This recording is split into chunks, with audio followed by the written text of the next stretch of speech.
So, what's up again guys? For today, i-discuss natin kung ano nga ba yung kaibahan ng Mitsubishi Expander Cross at Outdoor Edition.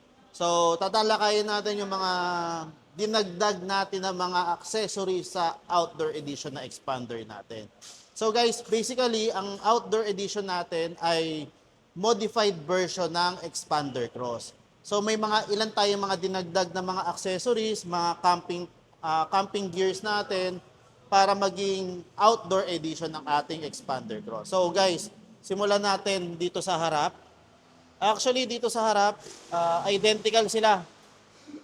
Totally wala silang difference po pagdating dito sa harap. So guys, punta naman tayo dito sa rear part ng ating outdoor edition.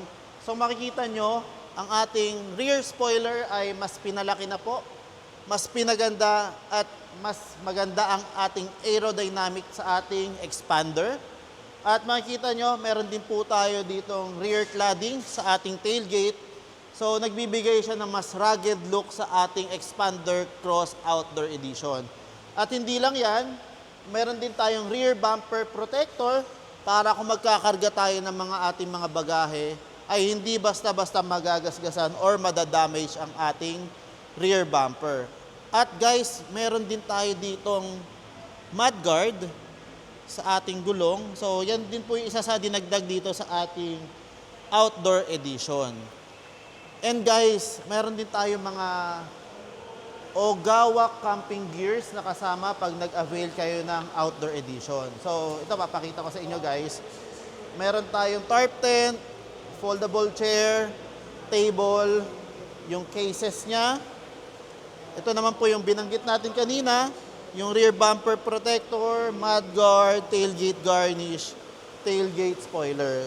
So, yan po yung mga dinagdag natin kaya naging outdoor edition ng ating Expander Cross. So, yan lang naman ang ating quick video para dito.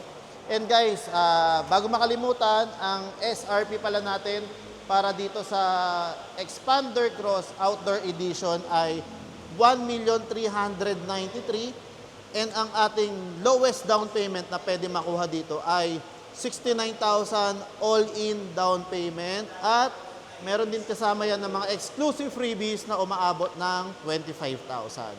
So sa mga interesado kumuha ng ating Mitsubishi Expander Cross Outdoor Edition, kontakin nyo lang po ako sa aking number, Facebook account para matulungan ko kayong mailabas itong ating sasakyan na to. So hanggang dito na lang guys. Bye-bye.